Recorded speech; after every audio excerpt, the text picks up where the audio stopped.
പൊക്കമില്ലായ്മയാണ് എൻ്റെ പൊക്കം എന്ന് പറഞ്ഞാൽ കുഞ്ഞുണ്ണി മാഷിൻ്റെ വരികൾ നമ്മുടെ കുട്ടികൾക്ക് പറഞ്ഞു കൊടുക്കുക. പൊക്കമില്ലായ്മ ഉണ്ടായിട്ടും അദ്ദേഹത്തെ ഓർക്കാത്തവരായിട്ട് ആരുമില്ല. അദ്ദേഹത്തിൻ്റെ ആ കുറവിനെ കുറുക്കി ഉള്ളുന്ന ഈ മറുപടിയിലൂടെ നേരിടാൻ അദ്ദേഹത്തിന് കഴിഞ്ഞു. അദ്ദേഹത്തിലുള്ള ആത്മവിശ്വാസം, അദ്ദേഹത്തിൻ്റെ ഐഡൻറ്റിറ്റിയാണ് പൊക്കമില്ലായ്മയെന്ന് അദ്ദേഹം പറഞ്ഞ് മനസ്സിലാക്കി കൊടുക്കുന്നു.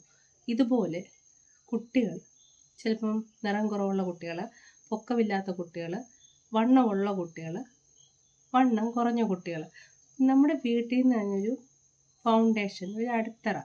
നിങ്ങൾ എങ്ങനെ ഇരുന്നാലും നമ്മുടെ മക്കളാണ്, ഞങ്ങൾക്ക് ഏറ്റവും പ്രിയപ്പെട്ടവരാണ്, നിങ്ങൾ നിങ്ങളുടെ കഴിവിൽ വിശ്വസിക്കുമെന്ന് ഒരു ഫൗണ്ടേഷൻ പോലെ അവർക്കൊരു ആത്മവിശ്വാസത്തിൻ്റെ ഒരു അടിത്തറ കൊടുത്താൽ മാത്രം മതി. എങ്കിലും ഈ ബുള്ളിങ്ങിൽ, സൈബർ ബുള്ളിങ്ങും വെർബൽ ബുള്ളിങ്ങും സോഷ്യൽ ബുള്ളിങ്ങും നമുക്ക് മാക്സിമം അവോയ്ഡ് ചെയ്ത് നമ്മുടെ കുട്ടികളെ പഠിപ്പിക്കാം.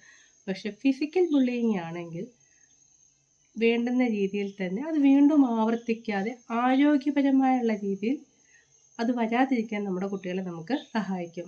ബുള്ളിങ്ങിനെ തീരെ അവോയ്ഡ് ചെയ്യുക, നമ്മളത് മൈൻഡ് ചെയ്യേണ്ട, ആത്മവിശ്വാസത്തോടെ മുന്നോട്ട് പോകാൻ നമ്മുടെ കുഞ്ഞുങ്ങളെ അവരുടെ ഐഡൻറ്റിറ്റിയോടുകൂടി ജീവിക്കാൻ പ്രാപ്തരാക്കുക.